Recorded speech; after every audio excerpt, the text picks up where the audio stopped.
Welcome to the QuickTime Event Podcast. I am one of your hosts, Josh, and as always, I'm joined by my partner in crime, John. Your boy. The QuickTime Event Podcast is a chance for John and I to get together each and every week to talk about all of the nerdy things that we love.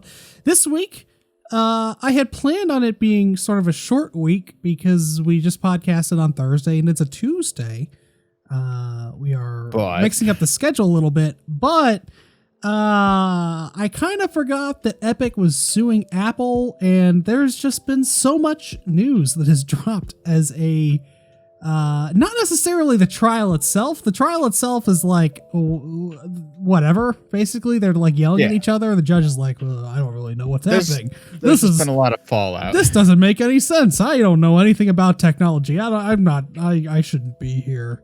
But as a result, you mean like that old term where it's like it means 2.5 days ago or something? I feel like everything comes back to ProZD. Like there's a ProZD sketch for everything, and there's one where he's like, "Oh, Fort Fight. That's what my grandchild plays. Fort Fight. I'm pretty sure it's Fort Fight." Yep, you got it. Nailed it. Case dismissed. Anyway, everybody loses. Pay the judge. Epic is just like.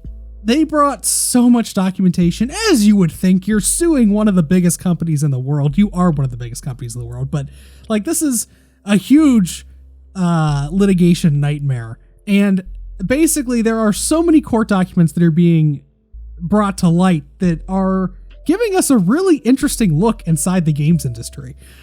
So we're gonna talk about some of those documents and some of the stuff that's come out of them. Also, I do want to talk about, I thought maybe we might push it off, but we're going to do it. I watched, there's a newish podcast. I say newish, but it's been around for about a year now. Called Trash Taste. It's, got three of the biggest YouTubers out there, the Anime Man. Oh, that's it? That's all? Just three? Yeah, Giguk and, CDog VA host that podcast, but they did, a while ago, they did an anime 3x3. So there's this thing in the anime community where you make a 3x3 little picture of like the 9 anime that define your taste, essentially. Mm-hmm. And then last week they did one for games. I was like, why don't we do that for games? Yeah. Because we've danced around this whole, we've talked about like our top 10s and all that stuff, but that's not what this is. This is like, if I were to give this to you, you should be able to understand my taste. It's not my favorite games. A lot of them are my favorite games, but like, well, yeah, that's how the cookie crumbles. Sure. But there's more variety here. I think. Sure. Yeah. It's not like my top 10 list, which includes 3 Persona games. It's not like that. Sure. So we'll do that as well. And then whatever else we get to. Just like little things like fucking PlayStation fucking buying a minority share in Discord literally a week after Discord said, you know what? We don't want to, Microsoft, no. Just little things like that. Just little things. But before we get to all that, John, what have you been up to? I've done a lot in the past couple days. Let's do it. So, to start with, I watched not one, but 2 Marvel movies in a double feature, back to back, baby. Oh. So I watched Black Panther. Very good movie. I see why people ranted and raved about it when it came out. And then immediately went right into Infinity War. So I've seen one of the big ones, with Endgame being, I guess, the biggest one. Sure, it was Infinity War was the one. It left off at a weird place. Well, yeah, it sure did. It sure did. Infinity War was. I specifically mean like the last scene.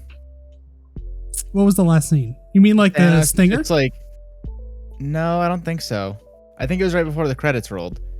Like, there's all this action and everything's going on, and then Thanos is like on a seemingly a farm. Mm-hmm. Yeah, I assume that'll be explained, but like, that just seemed weird of all places for him to just like end.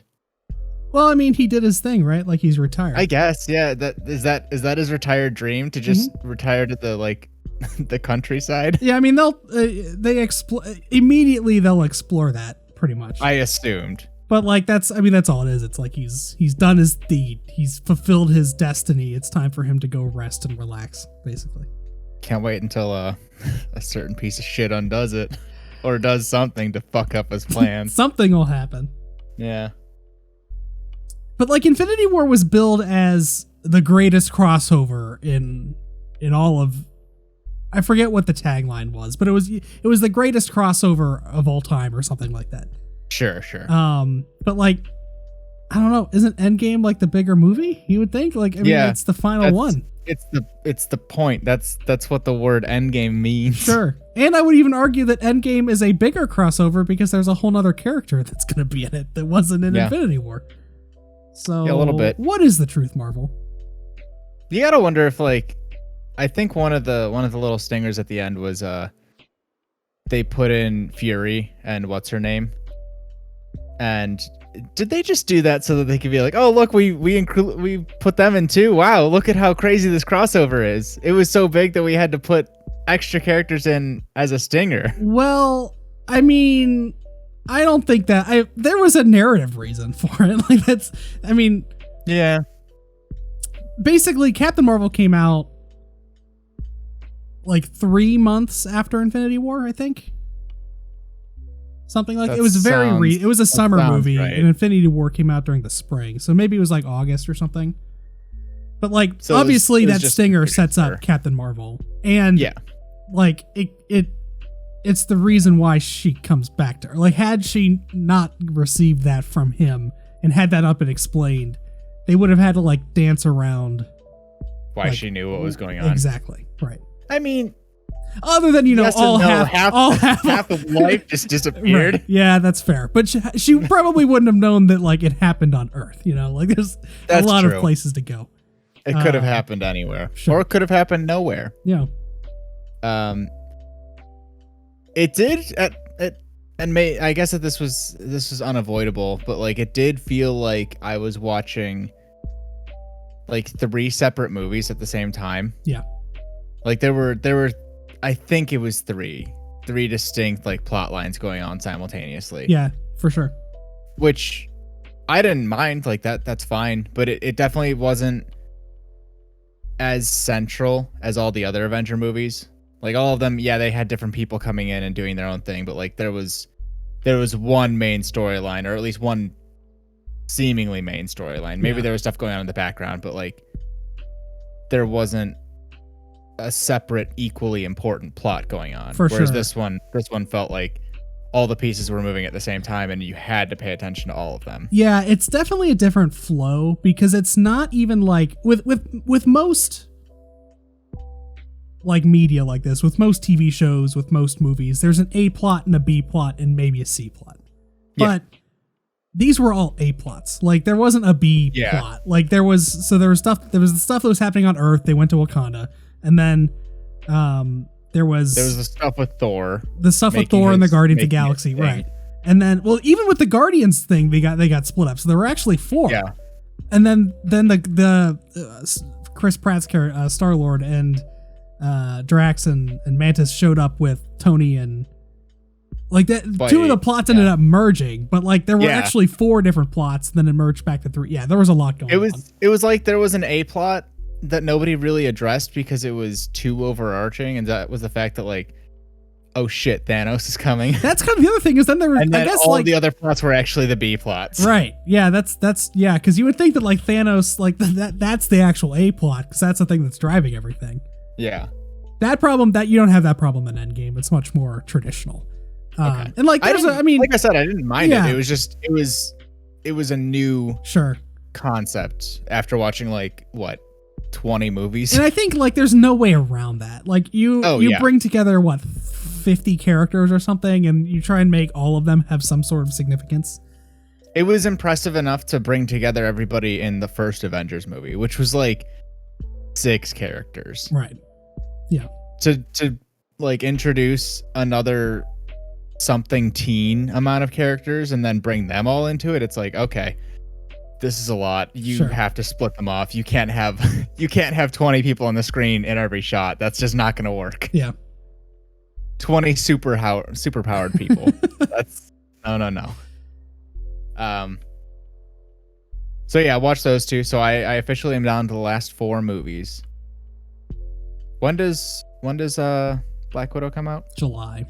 I thought it was May for some reason, but it's not. It's July. Okay. Loki's in June, so maybe by that time I might be caught up. depends on how quickly we burn through the shows. What's the last 4? Oh, that's true. Ant-Man and the Ant-Man. Wasp. I forgot about that one. Yeah, whenever I looked at it, I was like, I can understand how Captain Marvel would fit between the two, between Infinity War and Endgame, but I'm just like, how the hell are they gonna make Ant-Man and the Wasp? What? It actually had, like, the movie has to take place there. Like, it has to, because what happens in Endgame relies on stuff that happens in I've heard that both movies are very important for Endgame, for setting up Endgame. Or at least somewhat important. Ant-Man definitely is. Captain Marvel. Why do I keep saying Ms. Marvel too? Because that's another. I know that she's another hero, but like, why do I keep jumping to that? I don't know. Captain Marvel, though, I don't think there, other than her showing up in Endgame, I don't think there's really anything that's like. Nothing that happens in her movie is central to the plot of Endgame. It's just introducing her as a character and then her showing up in Endgame. Yeah. Okay. But there's an actual plot point in Ant-Man and the Wasp that is very important to Endgame. Okay. Interesting. Okay, so that was it for movies. And then I did play a little bit more Final Fantasy VII. Not too much because I played some other stuff. But I finished the Colosseum. Just the Colosseum? Yes, I think that's where I left off. Oh, I thought I saw... Last time we talked, I was going through the caves to get to Sector 7. Right. And then somebody came along and sidetracked me, and so then I went to Wall Market and did a lot of stuff there. I think I'm almost at the end of the chapter. Chapter 9 is fucking long. It is long, yeah. I thought I looked at your trophies, and I thought that you had completed that chapter, but I guess not. Every now and then I'll look at your chapter. I'll look at your trophies and just see where you're at. So here's the last thing I did. It's a you would know if you beat it. Well, I beat the house. Yeah. Is that the end, or is there more? There's there's more. Okay. Yeah. Yeah, this is long. Yeah, the Hell House. That was like a. The Hell House was just like I assumed that was an iconic boss back in the day. No, the Hell House was just a regular enemy you fought, like running around. It would pop up. Just like there's a couple other enemies that are like the Final Fantasy enemies, like the I won't spoil it, but there are like some Final Fantasy ass enemies that you fight that are just like these little monster things, that show up at some point, and like.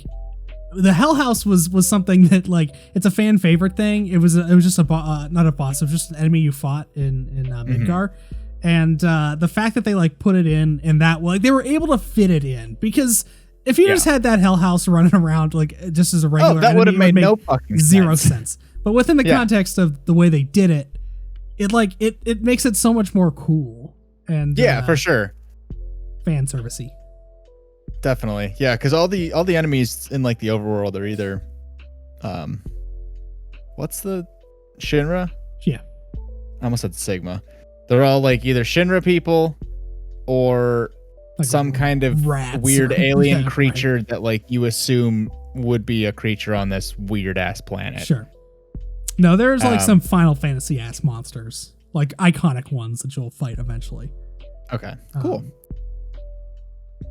But that's where I ended there. I also played more Kentucky Route Zero. How much more? I got really even more confused. I finished chapter 3 and got part of the way through chapter 4, and I was just like, this is gone. I don't understand what's happening anymore. Okay, I'm pretty sure you've gotten the part where, is it your arm? You lose your arm? Yeah, like it's like a weird electric skeleton man arm. My soul, I think. I don't know. And then like you go down, or have you gone through like the underwater part where you're on the boat? So that's where I left off. We just went to the gas station to get gas for the boat, and they were going to keep on going down river, and like I don't even remember why. No, I don't know why we were on that river anymore. I don't understand, because at one point they were like, oh, to get to the route, it's on the river or whatever, but it doesn't make any sense. I think we're still trying to make the delivery. Maybe. But like the character also took a drink and apparently sold his soul in the process. What does that mean? It never explains it. As far as I know. I couldn't figure it out. Yeah, here's my thought on this game. Here's my thought on people reviewing this game and praising it so highly. Is this the modern day version of the story, the children's fable, I think, of The Emperor's New Clothes? Where like somebody came out and said, "Oh, this is the greatest thing ever. If you don't understand it, then you're just fucking stupid. You have no class, you have no culture." So everybody else is like, "Oh, this is one of the greatest games of the last decade, if not all time." Like, is everybody just rating this so highly out of fear of being called out for being an idiot, or does nobody understand this and like we're just all pretending? Yeah, I don't know. I don't like to be tinfoil hatty about the games industry. Like I don't believe that there are these like huge conspiracies where like games media are paid by publishers or whatever to give games good scores. I do kind of feel though, like when we talk about games like this that are indie games put out by indie devs that don't have any like majority stake in anything, they're not controlling anything, they're literally just putting out a thing. Yeah. I kind of feel like once something gets like positive press and it's on a small scale like this, effect. it snowballs because it's almost like, well, I mean, I could rate it bad, but like, what good would that do? Everybody else seems to like it already. I don't want to. Yeah, I don't want to be the That's dick. what I mean. Is it like did one outlet play it and have just a gigabrain dude playing it who reviewed it really, really well, and everybody else is like, well, fuck. Like, I don't want to be the dick I didn't to get it, shit but if this on guy this indie did, game. Yeah. I don't know. I mean, again, like if. It's high art. Like if you like going and watching modern art exhibit, like if you like going to see modern art, I would say that this is maybe something you should entertain for a little bit and see if it latches on. But like, I do enjoy modern art in some forms, not all forms. Like if I go to an art museum, there's usually, let's say that they have a collection of like 20 pieces of modern art. I'll usually understand or appreciate like 25% of them. Sure. A quarter of them will be like, okay, this is cool. I like what you did. That's neat. I would go but even whenever I see stuff where it's just like a line and I'm just like, what am I looking at? I would qualify that even further. Whereas I think that like physical art is also different from performance art. Yeah, definitely. And what's the word that I'm thinking? Not performance art, but it's something like not contemporary. What is the word? Where it's like, so it's a performance medium. I guess experimental. It's like highly experimental performance art. Like if you like going to, I don't know that this exists. I don't know that this is a scene that you can find in many major I'm sure cities. it is. But like, whatever it is, I'm sure it is. If you're somebody that like lives in New York City and goes to like, not like off Broadway plays that are put on like in bar cellar basements, like this is probably the game for you. Yeah. Like that's the thing though. There were those weird in-between scene things, like in-between act thingies that you had mentioned. And the one was this play that was like a 4-person play that you just watched while you were playing the game. And like I would go see that play in real life. That was a cool play. But then the stuff that happened after it where they like took the lessons from that play and applied them to the characters that you're playing as, I was like, what? Why didn't I would have been okay with just watching that play and moving on. Like I get that you're trying to connect it, but at this point, all of those interlude things connect. Leave it disconnected, please. Yeah, all of those interlude things connect back to the main story, and yeah, I don't understand how. Or neither do why. I. Like I assumed at the start that it was going to be like a depressing story about life, especially in the recession. That's how the game opens. I didn't realize that we were gonna then be like, okay, life is depressing in the recession. Also, if there's supernatural shit, it gets worse. Right. Like, also, there's these skeletons walking around. Like, what? Why? How? I don't know. I think I'm done with it. If anybody out there played this game that listens to this podcast and got it, I please come on our show. I'm begging you. Please come and tell me about that game. Explain why I'm uncultured. Yes. Please. I need it. I need to understand. I just need to understand. So to balance that out, that just giant, not headache, but just confusion, just haze of a game. I did go and play a very short game that I'd been putting off for a while. So I went and played Gone Home. That's a really good game. Sure is. That's a good game for the smooth brains like me, where you want something that's maybe a little more socially complex, but not skeleton robot man complex. Right. Like it's art that like you can appreciate. Yeah. It's easy to appreciate. Yeah. I did, obviously the main story, like the one that is plot A, was very good, and I think it was handled pretty well. I'd say that plot B was probably the mom, and that was upsetting. But I pretty much missed plot C until I started looking some stuff up for like walkthroughs to find like 2 or 3 journal entries that I missed. Do you know about plot C? About the dad? It's been forever since I played that game. Because that was dark. And I did not really pick up on it, and I would have missed it if I hadn't looked stuff up. But about him being in like mentally stuck in 1963. I think that was the year. No, I don't remember that. Oh, it's bad. We can talk about it after, because it's very uncomfortable. Or just look it up after if you want. But otherwise, yeah, no, great game. Very, very good narrative. Very good storytelling. When did it come out? 2014? Okay. Ish. Was it... What's the right word? Was it like... I don't know how...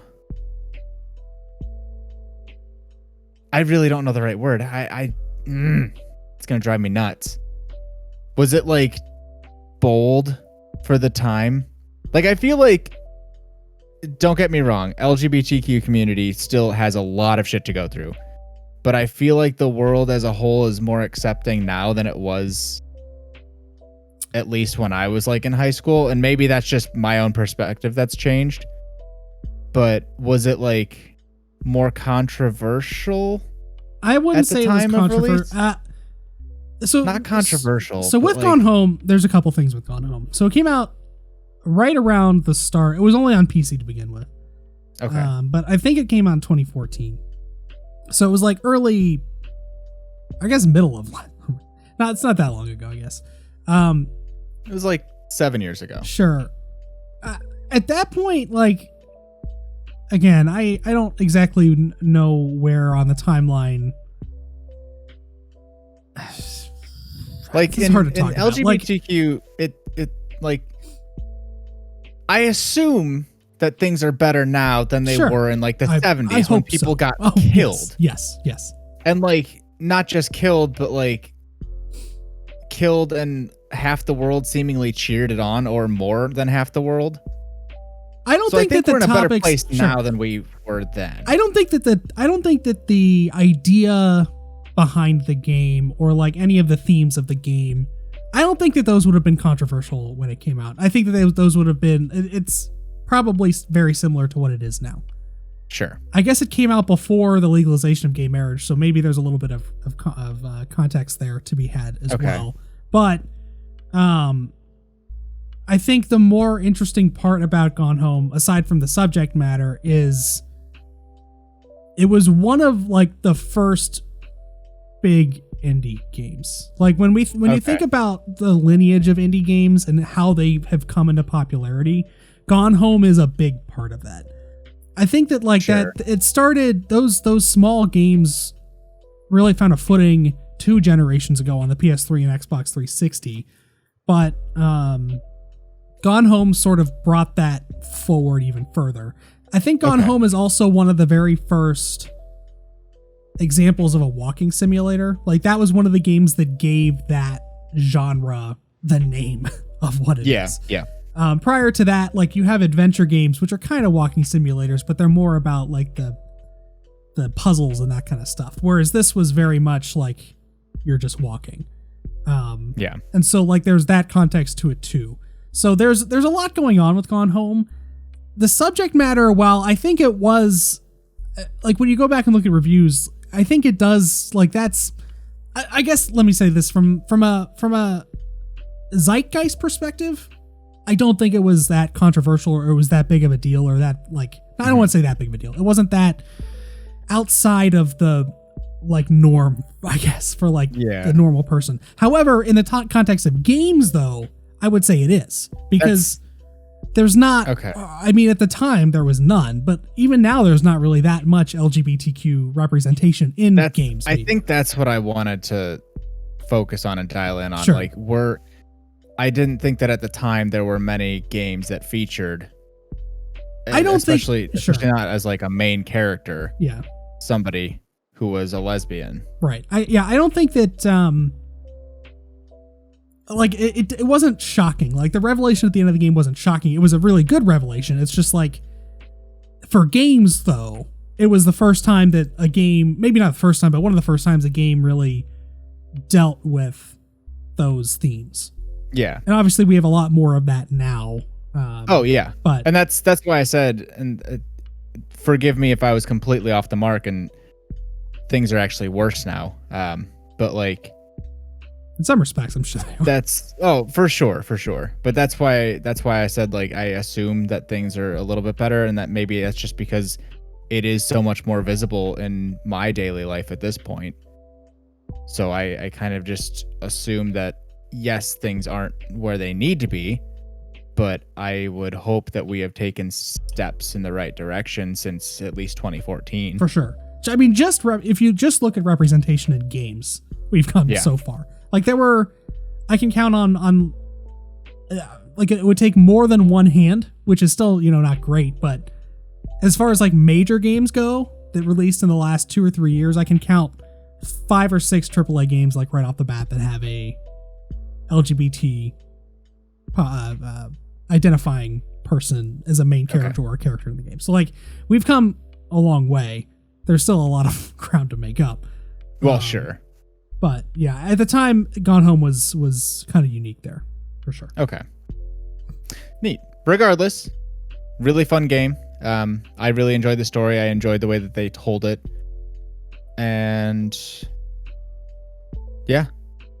That was a nice palate cleanser as opposed to where did you play? As opposed to robot people. I played it on Xbox. Did you get all the achievements? I did not, because there were some that like. There's one where you have to beat the game in I think a minute. There were some that I just couldn't be bothered with. Like they were gonna be quick, but the one that pissed me off was like beat the game and get all of the journals in under 10 minutes, and I was like, I don't want to have to make this shitty little checklist of 23 collectibles that I need to pick up and like set a timer on my phone and stress myself out for 10 minutes over 50 gamer score. Like I got the story. I completed the game. I think I'm good. Beating it in under a minute would have been fine, because like at that point, if you fuck up, it's a minute. Like if you have to redo it 3 times, that's 3 minutes of your life. But if I like screwed up the 10-minute run, I would not have been willing to like go through that multiple times. See, that's the beauty of the platinum trophy, because it doesn't matter about the 50 gamer score. Like I could give a shit about the silver trophy. It's about the big one. It's about the platinum. Oh yeah. That's where PlayStation gets you. I totally get that, and that's something that I wish Xbox had implemented, but at the same time, I'm glad that they didn't, because then, oh boy, I would have done that. Maybe not today, or not like in my life currently, but there was a time when I would have done that. Now I'm more than happy. If I feel like I fully experienced the game, I'm totally cool putting it down. That's where I'm unfortunately at right now with Nier Replicant, because I really like the game a lot. The side quests suck ass. They are so bad. They are so 2008, just like mindless, go and get 6 chickens and bring me them. Wasn't that when did the game come out? I don't know. It was PS3 generation. I think it was like 2010 maybe. But like I get it's a product of its time, and like you couldn't really fix that much of it without having to redo the entire thing for just a remaster. Get in Final Fantasy VII Remake it? No, not at all. No. In some respects they did, because they brought the combat forward. Like, they implemented Nier Automata combat into Replicant. It's not the original combat. So they changed some things. That's, I guess, just like, I don't know anything about game development. Just not all of them. They fixed some things, but they didn't fix the side quests. And with the side quests, I don't think you need to complete all of them necessarily to get the endings, or even to get the platinum trophy. Maybe there is, because there's like some weapons are tied to side quests, and you have to get all the weapons and upgrade them. Okay. And like, the good thing is you only have to do the side quests the first run. So once I get through all these dumb side quests and get ending A, I never have to touch a side quest again. And I guess if you just mainline through the game, it's actually really short. Like, you could beat the entire run, like from a fresh save starting on Route A.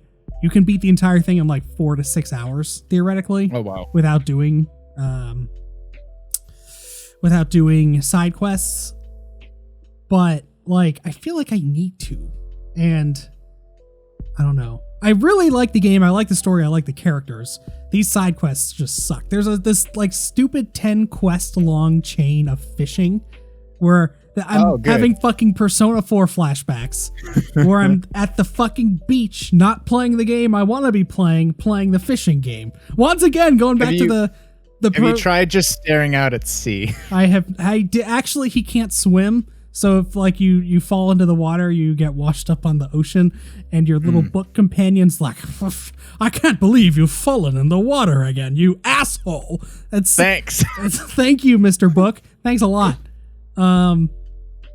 But yeah, I really like the game a lot. I'm gonna beat it. I'm gonna get all the endings. I'm banging my head against the wall right now because these side quests suck. Whenever like 90% of the game is great and 10% is just like, oh, this fucking blows. Again, because then you can't put it down. You're like, well, I can overlook this 10%. It's gonna be a big like 5-hour blemish on my experience, but like the other 40 hours are gonna overwhelm that in hindsight. But like while I'm doing it, like a year from now, I'm not gonna remember this. I hope I don't remember the fishing. Or I don't remember this other stuff. I'll remember the fishing. But I hope I don't remember this side quest where I have to go and kill 50 sheep to get 10 sheep hides or whatever. Like, someday we'll have a podcast addressing Josh's video game fishing trauma. You know what? There's too much fishing in video games. I'm just going to say it. No one has ever... Have you ever enjoyed a fishing minigame? Ever? Maybe. I don't know. Fair, I guess. Fair. But like, Animal Crossing fishing sucks. Animal Crossing fishing blows. Fishing in this game sucks. Fishing in Persona 4 sucks. Fishing in Persona 5 sucks. Stop fishing.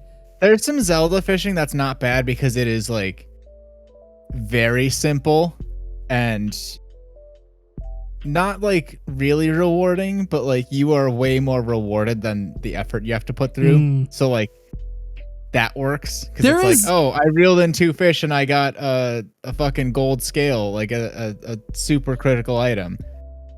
Okay. At least the fish in this game, they are worth a lot of money. So if you just grind out fish, you can earn quite a bit of gold. Sure. That's real world market. I guess fine. It's just so boring. I don't think the Stardew fishing was bad. It's just, I don't know. I would rather be doing anything else than standing and fishing.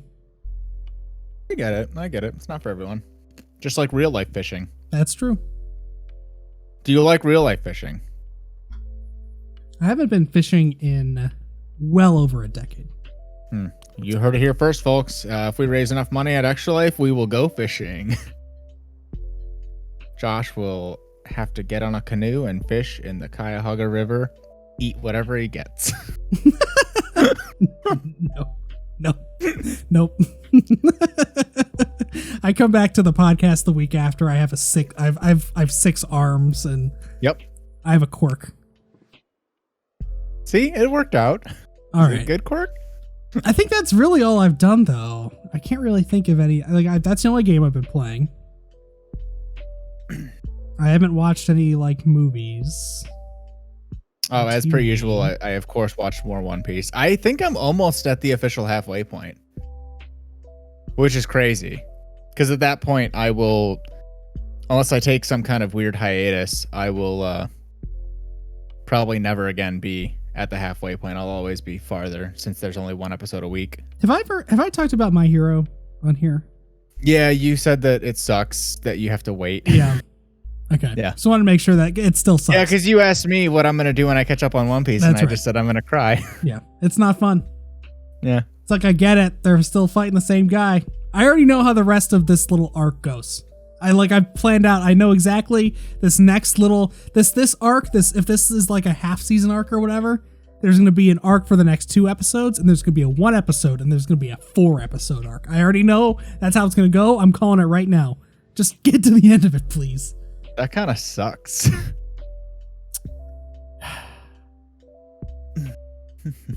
So I think that's all we've been up to. So let's get to the next topic. Move right along here, and do our little taste making. We'll be taste makers. A little taste. We'll go back and forth. So we did. I was thinking about maybe trying to figure out how to get these onto the stream to see it, but I'm just gonna make them the thumbnail video, and we can post them on Twitter if we want to, and you can see them there. But we actually did make, or at least I made. Hopefully, John. I made it too. Okay. I made little I 3x3. downloaded the special app, and did you do the borders? No. Okay, I did little white borders. You know what, so there's an app for Instagram. It's an Instagram app called Layout, and you can you can make layouts of multiple pictures, so you can have one Instagram post and not have to upload multiple pictures to one post. Yeah. I've had that app forever, and I've never really used it. I don't know why the fuck. This is one of the first time I've ever used it for a real purpose. It's just lived on my phone. I downloaded it once forever ago. Actually, not forever ago. I downloaded it a couple months ago because I wanted to post side by side year progression pictures after working out for a while. And I realized that the pictures that I wanted to put side by side, because it was just 2 and they would be skinny right next to each other, it cut off basically everything. And I was like, well, this was a fucking fruitless endeavor. So then I just posted it as 2 separate pictures. It depends on where you want to post it. If you are an Instagram person and you only post on Instagram, I get wanting to only post 1 picture. But if you're a normal person, well, I guess a lot of people use Instagram, but if you're posting to Twitter or anywhere else, it's probably just easier to do multiple. Yeah. So we both made, moral of the story, we both made little charts of our 9 games that define us. And we will go through these games and explain. America, explain. All right. Shall I start? You shall. Okay. First one is probably the most recent game that made it onto this little 9x9 list. And that is Hades. I fucking loved Hades. And it's probably the only roguelike that I enjoy currently. But I really love the story. I love how they told the story. Normally, if you give it to me little tiny baby bite by baby bite, I'll get kind of annoyed. But something about it was so rewarding in this way. And I just love how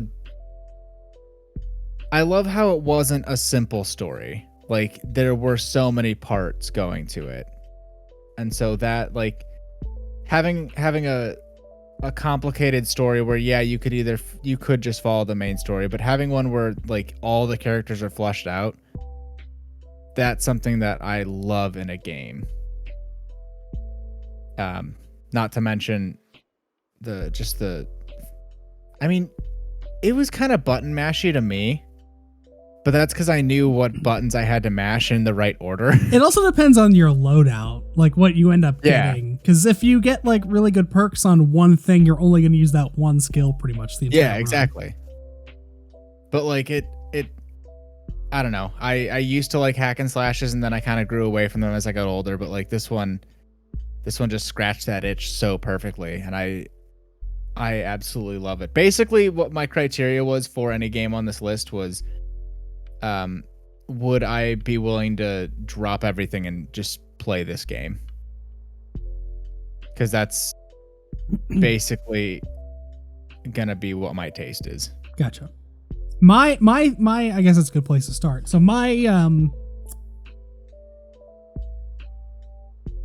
what's the word?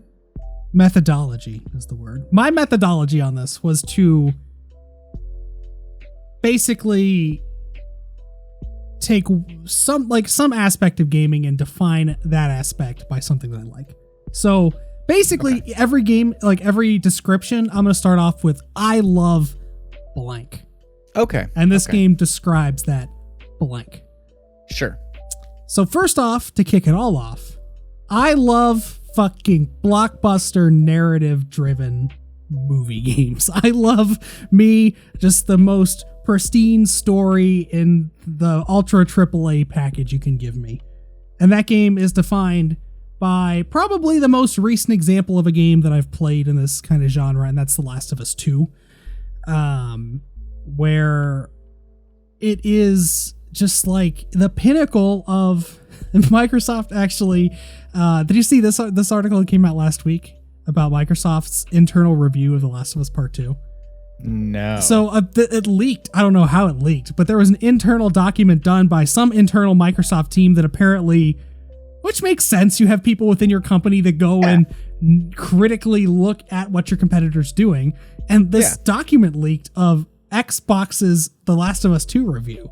And like, they basically just said what everybody else was saying, which is that like, this is the pinnacle of game development. Like, this is what everybody should be striving to do on a technical level, on a narrative level, on a character development level. Like, this is the truest example of AAA game development, and I love it for it.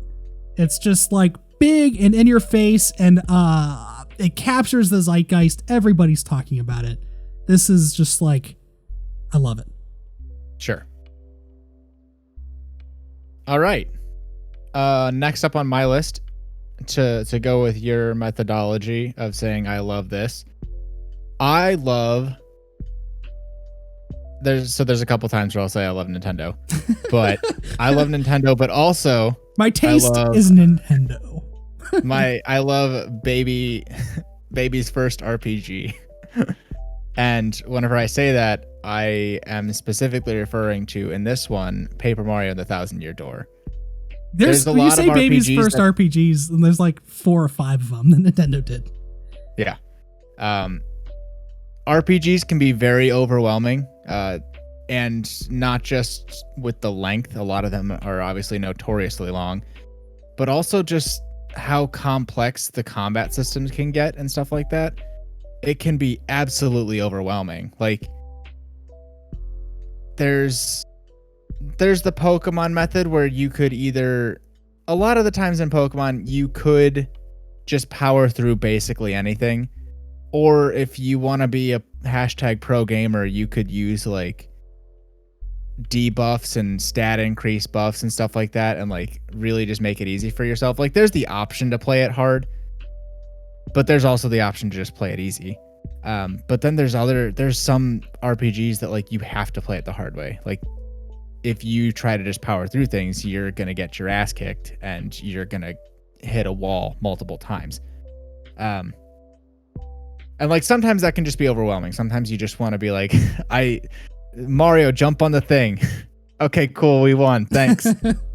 And it's also really rewarding, at least for this one, that there's like, I hesitate to call it a like skill check, but if you do the timing right, and I'm a sucker for good timing on button presses. If you do the timing right on attacks, you can just do a little bit more damage or block a little bit better and take less damage. So like that kind of a mechanic, I love seeing that, because there's another game on here that I'll talk about later, but having good timing and like getting rewarded for that are super good feelings. And so anytime I can play a game where you get that, especially since it'll happen consistently, it's just like a constant little drip of the good chemicals in my brain. But basically, I love RPGs. I do love Nintendo franchises, but specifically, I really love it when Nintendo takes their franchises and puts them in and they don't really do this anymore, which is really sad, but puts established characters in a new and unestablished place. Because this one doesn't take place anywhere at the Mushroom Kingdom. It takes place in Rogue Town, this like port city that's full of like pirates and rogues and just like delinquents. Like, it was very out of place for a Mario game. And I love that. I love that when developers do that and take something that's established and just throw it in a new place. But yeah, baby's first RPG. I love emotional, heartfelt experiences that give you a different worldview, or sometimes it's nostalgia. Sometimes there could be a lot of different emotions that it's tugging at.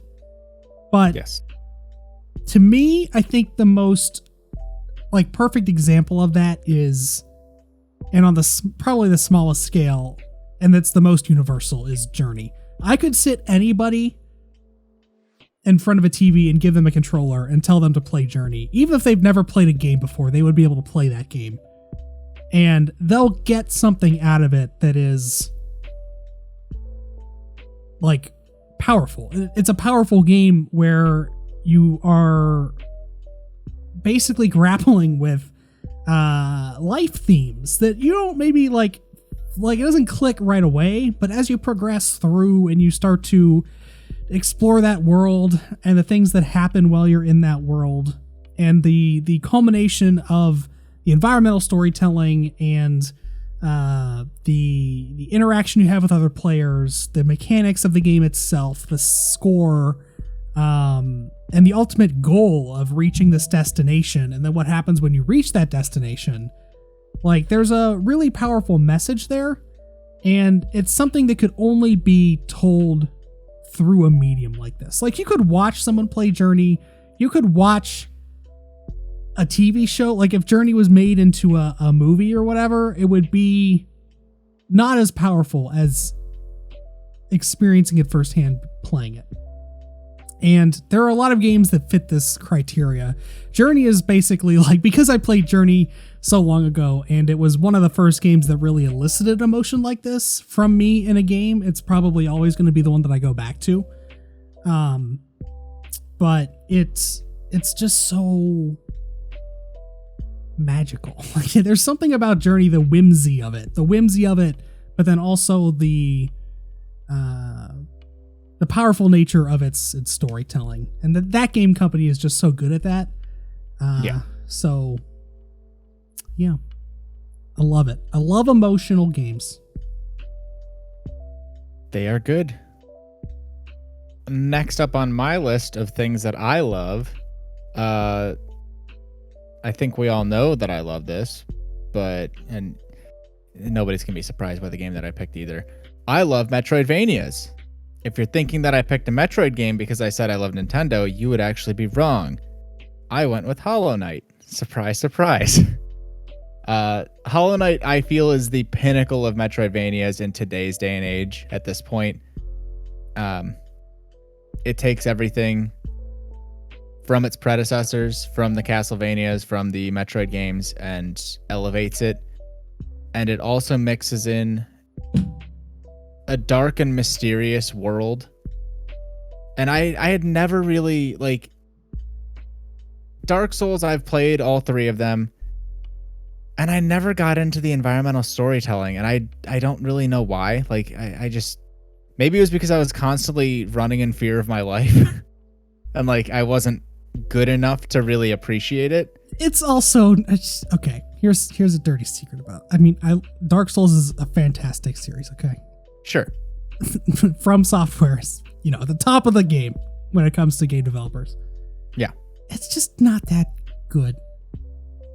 The worlds are amazing. The world building is not the same as environmental storytelling. The story of those games, you could play through them 10 times, and if you're not like really digging into stuff, you're not going to understand what's going on. That's the thing. Like, it's one thing to, I guess they make it too hard to figure out what's going on.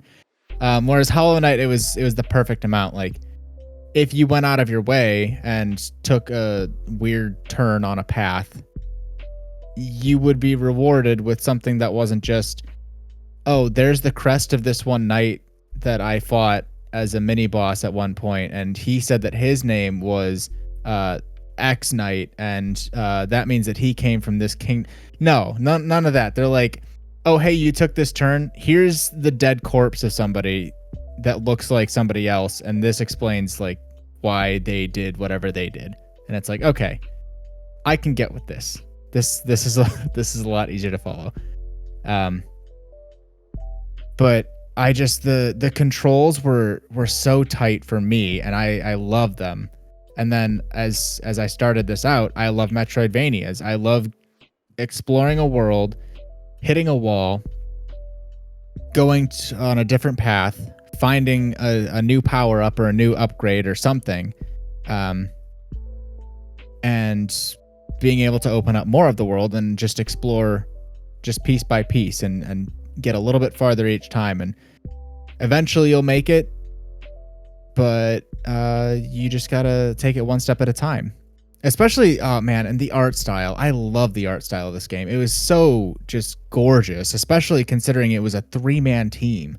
It's like, that's another thing that is, there are 2 pretty big themes on my list. One of them is I love Nintendo. The other one is I love indie developers, because it is so incredible to see the amount of passion and talent and what a small team of people can do with something that they truly believe in. And so I think Hollow Knight really is a pinnacle of that. I love when gameplay matches storytelling. That doesn't happen enough. We might have a same game. No? Okay. For 100%, we do not have the same game on here. For at least this purpose. Because that you would think that would happen more, but it often doesn't. Usually you have something where the game, like in the example of Dark Souls, the gameplay is king in that game. The storytelling is below that. Oh, okay. On I see purpose. what you're saying. And it's just the way that game is. It was the way the game was designed. It's also a Japanese studio doing very Japanese things, and so it's convoluted and like before you even get to the environmental storytelling versus active storytelling piece of that. But with my game, God of War 2018 was when that game came out. They were able to take the God of War formula, bring it forward into the year 2018, and then match it with a AAA narrative that is on the level of something that Naughty Dog would put out, and have it go back to like the original God of War storyline, and like it did it in a way that made you care about Kratos and care about Kratos' past in a way that you never cared about it before, because Kratos was never a good character until now. No, he was a big old douche. And so with God of War, you have this amazing story and you have this amazing gameplay, and they're equals. It's not something where it's like, I don't know, it's hard to explain because it's also not like, I don't know, I don't believe that games have to like balance that perfectly. And it's also not like, I'm not saying that like because Dark Souls gameplay was up here, that God of War's gameplay is less than that. I'm not saying that either. I just think that the quality of the gameplay was matched by the quality of the story. And both of those are 10 out of 10. Like, this is a perfect game. Not a perfect game. No game's perfect. But, like, as good of an example as you can get at marrying gameplay with storytelling, because it is an amazing, a phenomenal story with phenomenal characters in a really interesting world that hadn't really been explored all that much. Like, Norse mythology has come into vogue recently, but like outside of the Marvel movies, a lot of people still don't know about Norse mythology, at least that deeply. And this brought you into that. It allowed you to explore that lore. And then it also brought forward the combat from God of War, which has always been the main point of those games. That has always been a series that is focused on gameplay, much in the same way that Dark Souls has. Just a action, like a fast-paced action hack and slash. Perfectly balanced.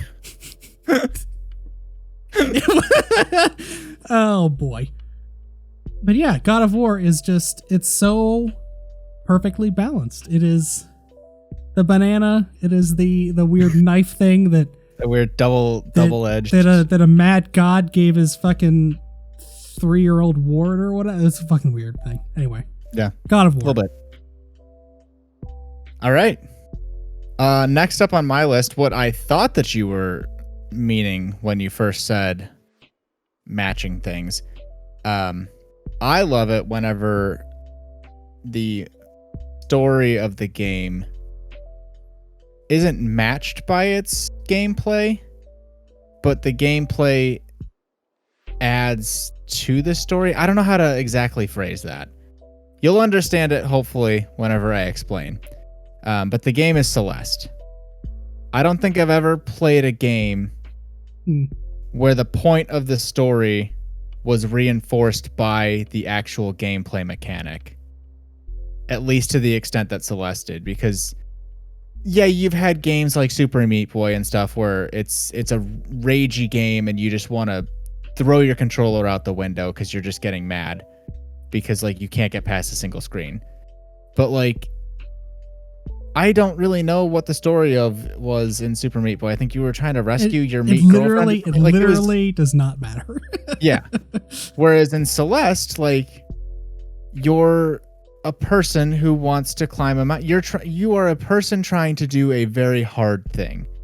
And so you're going to screw up doing this hard thing, but you just got to pick yourself back up and keep trying. And so that idea as a concept, as a story element, was really hammered in with the actual gameplay, which I had never seen done. And I thought that it was brilliant. Not to mention the fact that the point of the game and the topics that it addresses, I thought were super important. There's a reason why this game, I believe at the time, won what's that category at the Game Awards? Not influential, but games for impact, I think. Yeah. So I love it whenever things have some kind of meaning or social impact to them, or maybe bring awareness to something that not that many people knew about. Not in the way of like Norse mythology via God of War, but like something that is more of a current issue, that something that's more universal. Yeah, something that will probably always be a relevant topic. And I had just never seen that done as well as I have in Celeste. It was very, and still is very near and dear to my heart. And just, I mean, I love platformers, so that also adds in and certainly helps. But just the marriage of that concept of the game to the actual gameplay mechanic. I hope that I see more of that in games going forward. I don't really know how you would do it, but I wouldn't have even thought of doing it the way that Celeste did it. So there's smarter people out there who are attempting to do it, I would hope, at this point. The only other one that comes to mind is Animal Crossing. Like, the entire point of Animal Crossing is... Yeah. Like, Animal Crossing was actually created, if you go back and look at the original why that game was created, Nintendo created it for housewives, like, to give them something to do during the day, because Yeah. sexism is a thing. Sure. And so like it was created to be monotonous. That's the entire point of the game. And So they did this concept for the wrong reasons. Celeste Sure. did it for the right reason. yes. Yeah. Word. I love narratives. I think I've mentioned that 8 times in the first 4 games I've talked about. But as far as narrative games go, you cannot get to a more narrative game than the old Telltale games, and hopefully the new Telltale games. And when I look at my old Telltale games and my old pals over there, the one that always is at the top of the mountain is The Wolf Among Us. Great game. The Wolf Among Us is just so perfect in that it's an adapted series, I guess. Like, it's adapted from a known property, being old Fables. Well, literally Fables, the graphic novel series, and then also having that tie back to old legends and old folk tales and things like that. But The Wolf Among Us throws you in, since Fables is like, I had not ever heard of Fables before The Wolf Among Us. I assume that most people who played The Wolf Among Us had not read Fables before they played that game. They introduce you to this character and this world, and like immediately it all makes sense. Like, you get thrown in, Bigby is immediately likable, unless you play Bigby as an asshole, in which case shame That's a on you problem. That's a you Yeah. problem. And sometimes it's okay. Sometimes you want to rip Grendel's arm off, but sometimes you probably shouldn't, you know? I remember, I think I even tweeted about it. There was, like, you could decline this gift from, what was the little frog's name? Oh, fuck. Oh, I forget his name. yeah, I do too. Teddy? I think Whatever his name is, like, you could either, he was gonna go somewhere, and he was like, here, take this bug that this character really liked and give it to them, and you could either accept and like take it or decline, and like 2% of people decline, and I was like, what the fuck is wrong with you? That's so mean. You don't even have to, you just have to take this thing. He just wants to be nice. Toad was the guy, right? Toad was the grumpy Toad was the man. dad. The dad. And then he had his son. What was the son's name? I'll look it up while you continue about. It's just, okay, so you take this adapted series and this world that, like, even if you had never read Fables before, you have some tangential knowledge of, because we're talking about the most famous stories of all time. We're talking about the 3 Little Pigs. We're talking about, what is it? He's more commonly known as TJ, but it stands for Toad Jr. Toad. I did know that. TJ. You were close with Teddy. You were close. Yeah. But like, it's a cool premise. You take those fables that have been around forever and you bring them to New York City, and I don't think they give you a year, but it's very grungy. It's very noir. The tone of the game is really cool with those like pinks and purples. It's very like noir. And then you're a detective. You're straight up like, it is an old 1930s noir story. And it's dark and it's gritty, and like all of the characters are so well written. It all makes sense within the context of the world. And then it tells a really interesting story from start to finish. Like, at no point, chapter 4 is really short. I think you can beat chapter 4 in like 35 minutes. It's the shortest chapter, I think, of any Telltale game out there. So there are definitely chapters that are stronger than others, but like overall, I thought it was really well done. And I feel like in terms of at least Telltale games, maybe because it didn't have sequels down the line yet, but it really felt like your actions actually impacted the story. Yes. Some things obviously didn't. Like, some of the decisions you make don't matter. But yeah, like, you could not take the butterfly from TJ and be a complete asshole, but the game's not going to penalize sure, you. even like at the end of the first episode, you can tear Grendel's arm off, or you could just leave it, and it doesn't end up mattering really.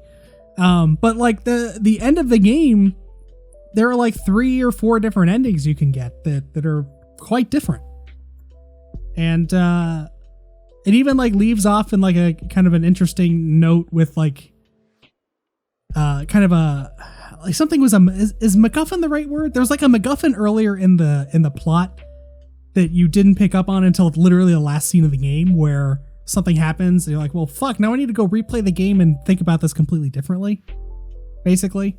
Well, I mean, it's an old game. Do you just want to say what it was? So like one of the characters, I can't remember the name of the club, but one of the at the something in pie.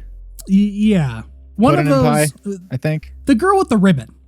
Yeah, she turns out to be not the person you thought she was.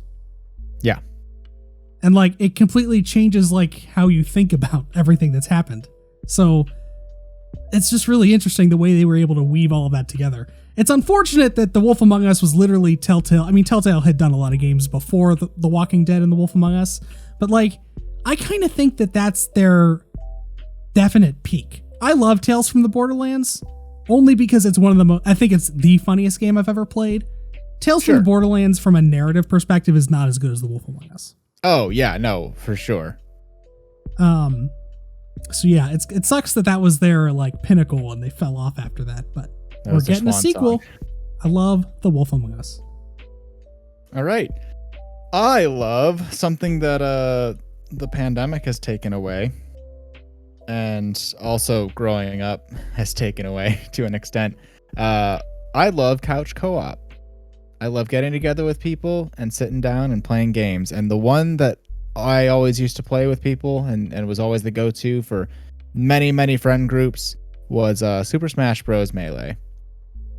I know that there's a lot of just super fans who want Ultimate to now go back to the way that Melee plays, but that's not what I'm saying. I have very fond memories tied to it. I am sure that I'm rusty at any Super Smash Bros. Game at this point, but if you put a controller down in my hand and gave me about 10 minutes, I'd at least get to a playable place.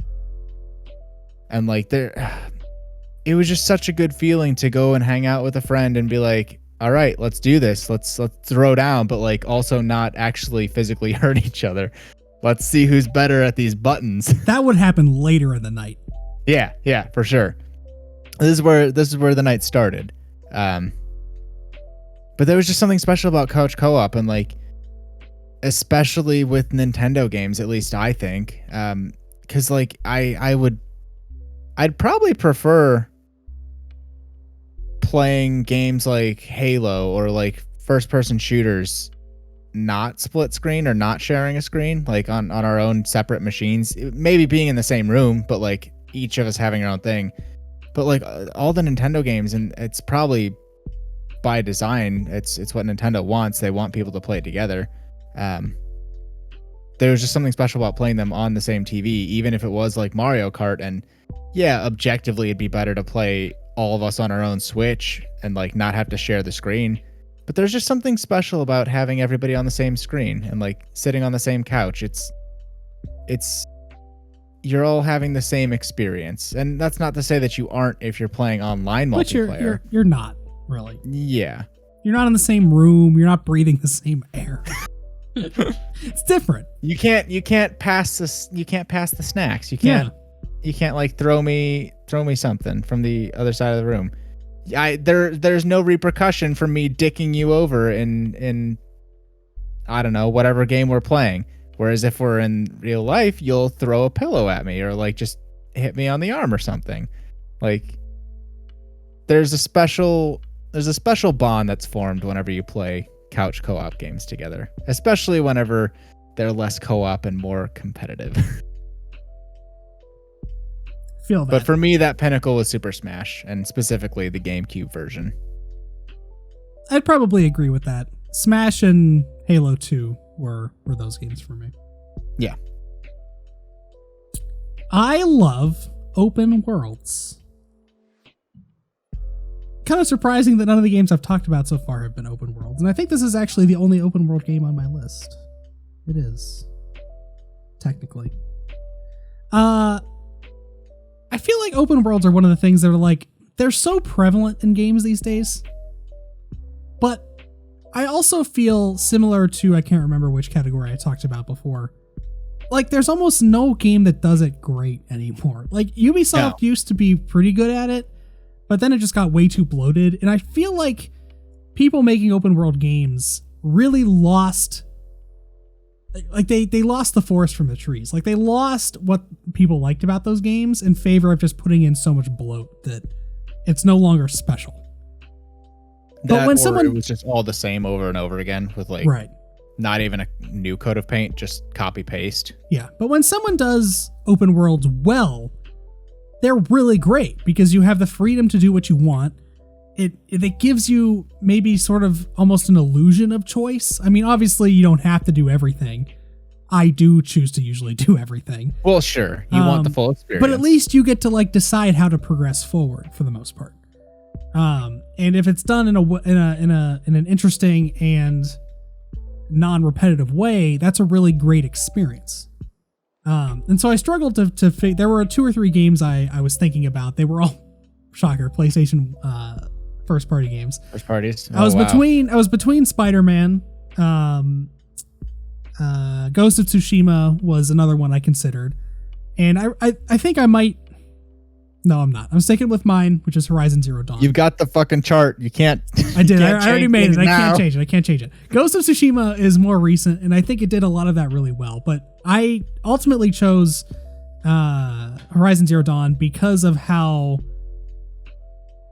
different the world is, how unique of a story that is. Like the uniqueness of that world contributes a lot to the open world experience. Like, it's one thing to walk around or swing around New York City in the case of Spider-Man, but like New York City is New York City. Like you're in New York City and it's what you're expecting. It's a place that a lot of people have been to before. Sure. Even with Ghost of Tsushima, Tsushima is a beautiful island. And even though I've never been to Tsushima, like even if you've like you look at Japan and like you have an idea of what Japan looks like, and that looks like Japan.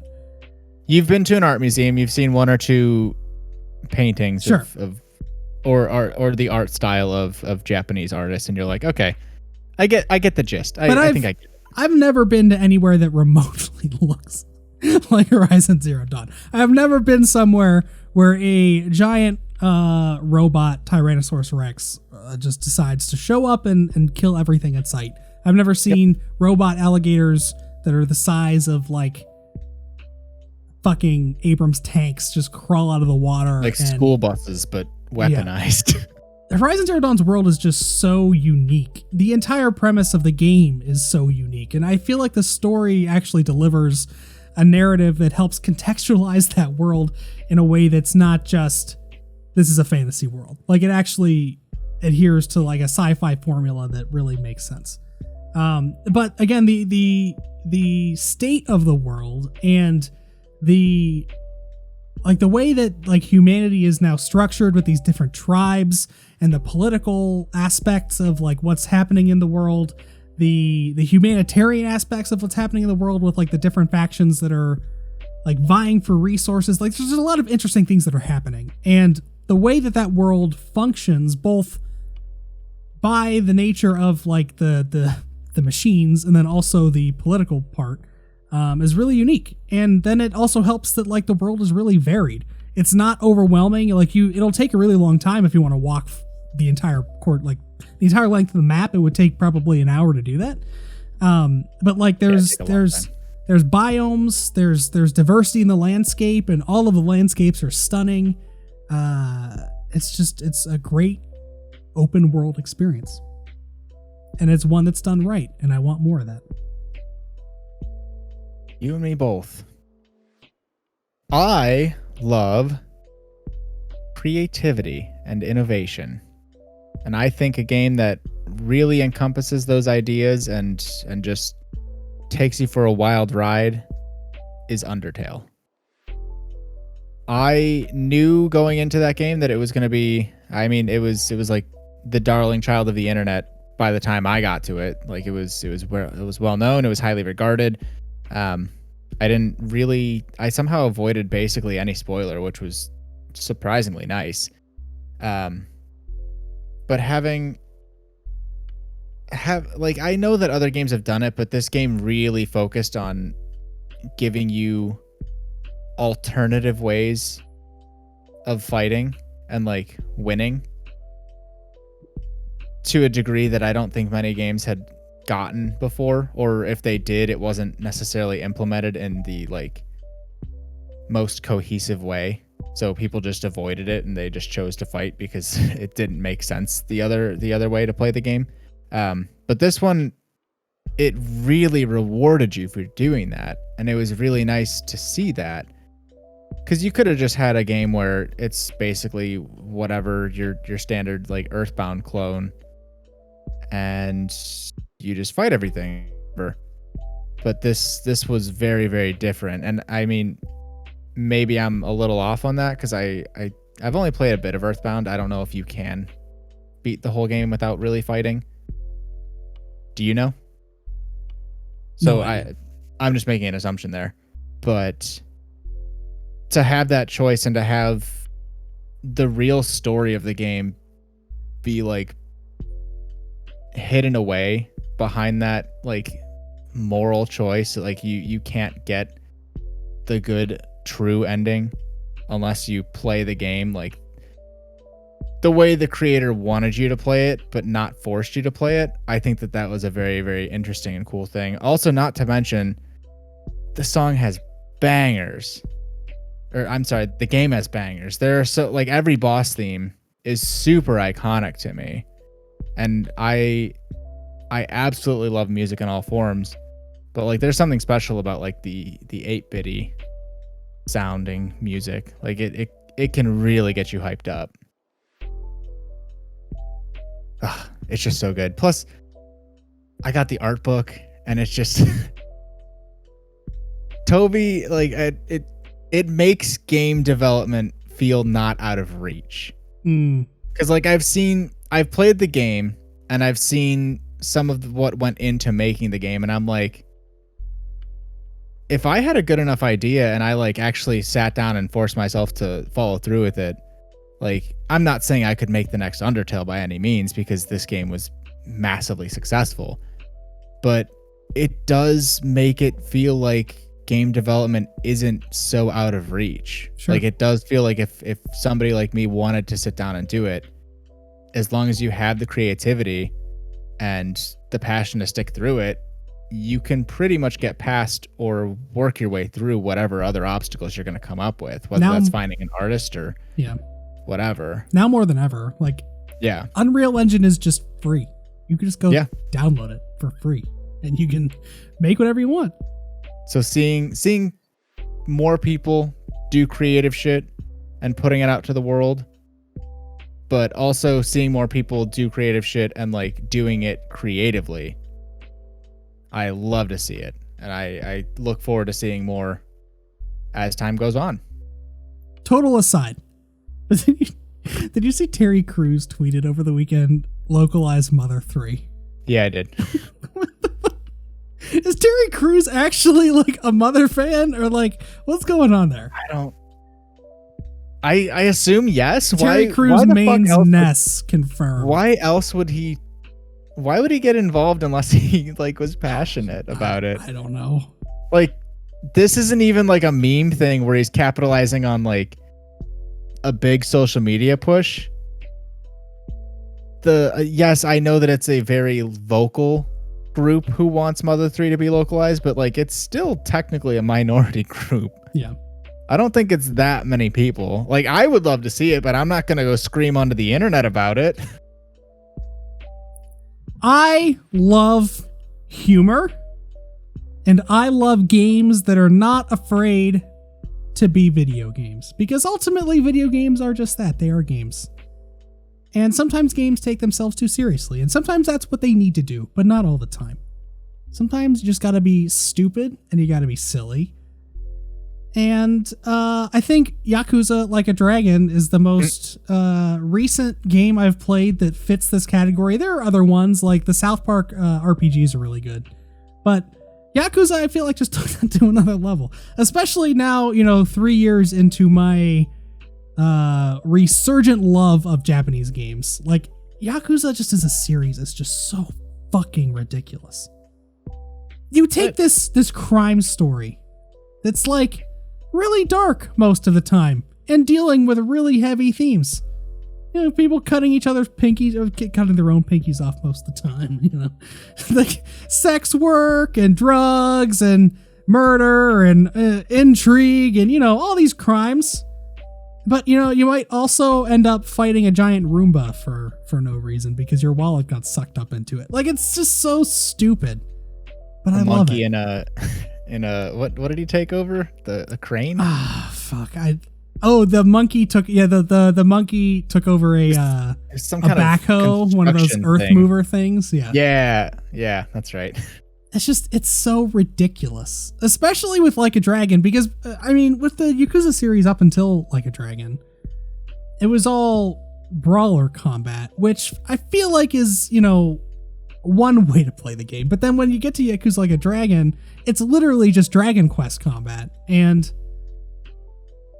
it takes it like one step further into the meta, where it's like, okay, now we like, not only are you playing a game and you feel like you're playing a game, but also your main character is playing a game and he knows he's playing a game. So it's just like this ridiculous loop, and it just works so fucking well. So if you can get me a game that is a great sense of humor, and then like everything else that Yakuza does great, like, the humor is amazing, and the theatrical stuff that's happening is amazing, but also like there's great character development, there's great stuff in there to make it a great game on top of that. But as far as like humor goes, Yakuza Like a Dragon nailed that. That is exactly what I'm looking for in a game that is supposed to be humorous. Yes, indeed. I don't know what word to describe this next one as, so I don't know if I'm going to say I love a certain thing. But the next game on my list is Shovel Knight. I very much enjoyed the Mega Man games back in the day. I do love, if we're going to go with the loving, a good old side-scrolling platformer. But there's something special about progressing through levels and having each level be its own encompassing thing, where you can play it as a piece and it's its own thing. It doesn't have to be connected to the rest, because obviously with Celeste you have your individual levels, but like you're climbing a mountain, they all lead directly into each other. That's the point of the climb. Whereas with Shovel Knight, you're ultimately trying to get to the end and get to the like final castle, but like you go to all these knights' lairs who, they all have one boss like ruling over them all, and they're in the final castle, but they all have their own shtick, their own thing. And seeing that whole like seeing that theme be used for a whole level is very, very fun for me. It makes you learn a certain skill to traverse or get through that level, and then you probably won't think about it again until the final level, whenever it brings in all of your skill checks back and makes you go through them again.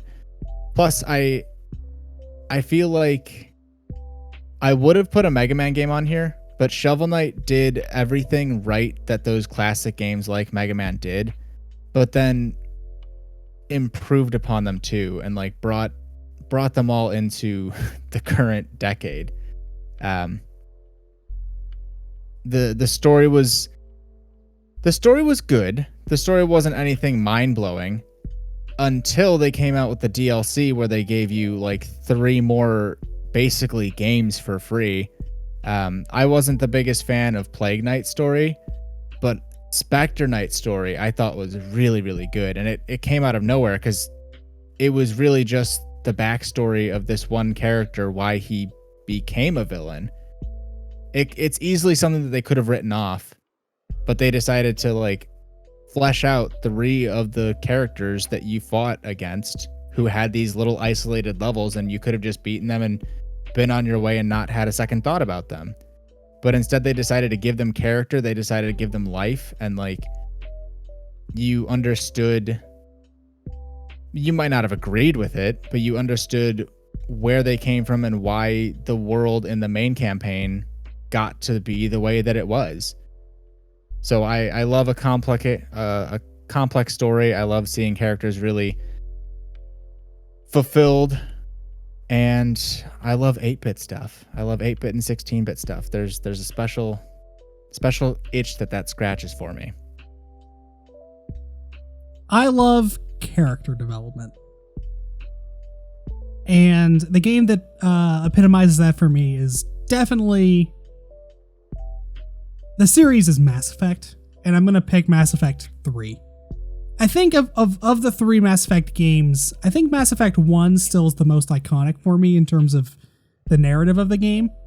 Mass Effect 2 probably has the best combat and like the best mixture of the two maybe. But for me, Mass Effect 3, even with the endings, really is the culmination of all of the characters' journeys. And you get to see... How many crew members are there? There's like 12, at least 12 to 15. And they all have development through these 3 games. You get to see where all of them end up at the end. And it's within the context of a universe-ending event. And like the stakes are really high. There's a lot going on. And if you stuck through the series, if you played through all of the games and all of the DLC and spent the time doing the side quests and building your relationship with these characters, the payoff is just so high, especially with what I think is still, even almost 10 years later, the best DLC that anyone's ever made for a game, which is the Citadel DLC for Mass Effect 3. It's so fucking good. And like for that to be the place that they left those characters on temporarily, they're coming back.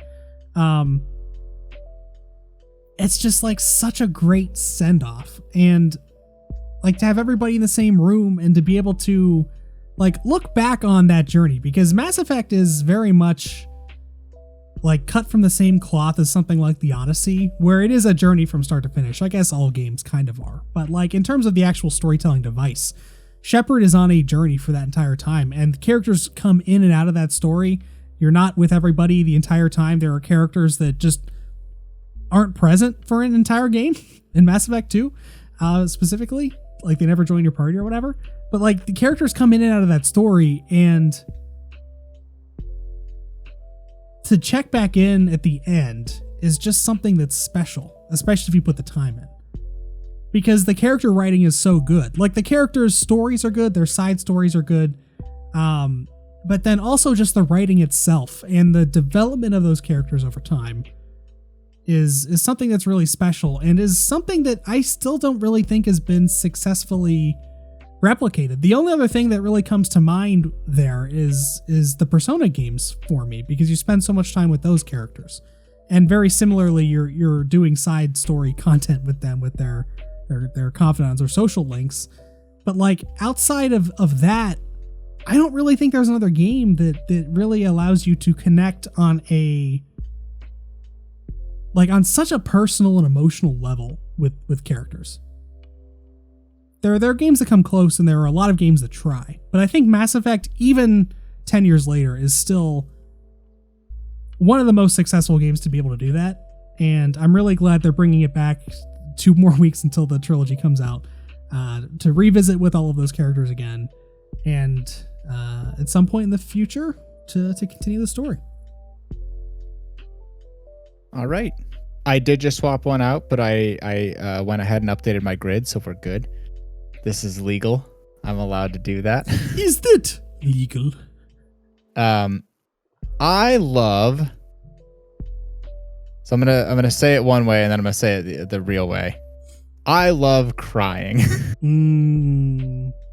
What I really mean is that I love having emotional reactions to games.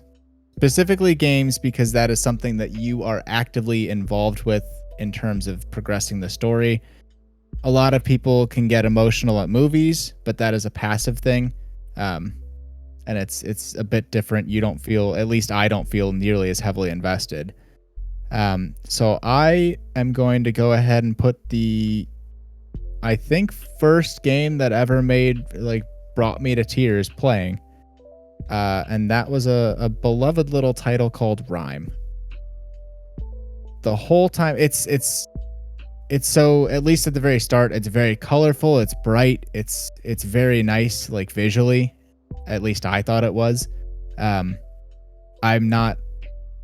To me, graphics were not the most important thing ever in terms of games. It was at a time, back in like late high school, early college, but that's pretty much how it goes for, I think, everybody at that stage. Like maybe there's a very small population who just never really cares about graphics and values other things more.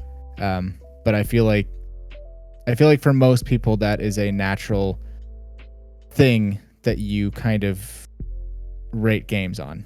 Anyways, I digress. I was just saying it might be a little bit different now because everybody plays Fortnite, everybody plays Minecraft, everybody plays Stardew Valley. So it might true. It might have been a product of growing up in the 90s where we didn't have 3D games, but I digress. Yeah. Anyways, to go through a story and have I don't think there's even once whenever they actually speak, like any character speaks, right? If they do, it's just in like Banjo-Kazooie. Yeah. No, nobody actually like says anything real in real any real language, not even just English, any language.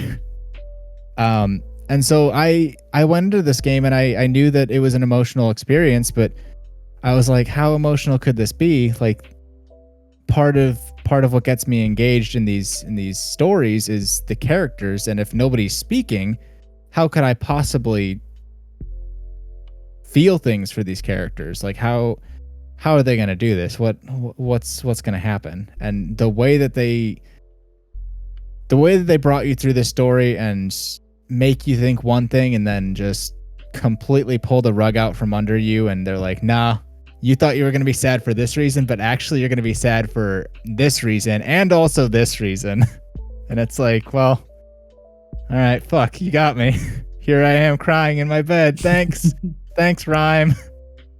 But just the things, the emotions that they were able to elicit in this game, it was something that I had never personally experienced before. And I mean, a lot of people that I'm close with know that it's very difficult to get me to cry. So whenever I was sitting in my bed and had just finished this game and there were tears coming out of my eyes, I was like, what on earth just fucking happened? You are looking something up. That makes me sad. What does? Thinking about it? No, are you done? Yes, okay. I am done with my spiel. I was just thinking, Rhyme came out in 2017. What the fuck has Tequila Bitworks been up to? Oh no.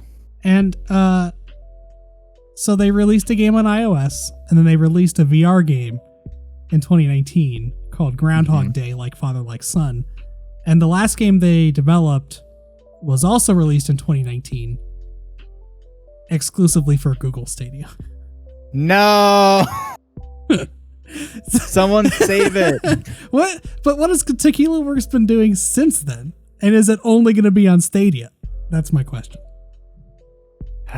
Stadia. If we kill Stadia, can we get Tequila Works back from their contract? Did they accidentally sell their soul to the devil? They might have. I don't know. I love me a good gameplay loop. I'm usually not a gameplay as king guy. I think it's pretty apparent that I value narrative more than I value gameplay. But when a gameplay loop hooks me, I'm hooked. Like, it has to be a loop. I'm not talking about just good gameplay. Like, Dark Souls has great gameplay, but I wouldn't really call it a loop. I guess there's a feedback loop of you dying and then repeating the process 1,000 times. But it's different. It's different, for sure. I think of something would you say that something like Hades fits that? Yeah, More than Dark Souls would. It's a very similar thing. I guess it's all a loop. Not to the extent as like Stardew or Sure. or Animal Crossing. That's kind of the thing is I'm talking about those Stardew-like experiences where it's like, I just want to do another one. I don't necessarily get killed in Dark Souls and think, you know what, I want to do another one. I want to try again. I mean, it's kind of the same thing and it's kind of not. I think you might understand what I'm talking about. That's why I said Hades might count, because like even if you do win, you're like, I want to do another run now. Yeah. I think roguelites are closer to that than Souls likes. Yes. But the one that I have on my list is Overwatch, because it is so addictive. It's the perfect, I mean, as far as shooters go, like I guess like depending on the kind of shooter you like, it might not be to your taste. But I've played that game for almost 800 hours at this point, and I've played the same 20-ish maps thousands of times, and I don't know that I've ever played like there have been no two games that are the same. Nothing has ever been repeated, because there's so much diversity of what can happen. There's different routes. The MOBA piece of that game where there's different lanes you can choose from to attack objectives. That's just the one piece of it. You throw on top of that there's 20 some characters to choose from, and the combination of which can create 1,000 different scenarios. It's a game that has a literal infinite number of possibilities that can happen in it.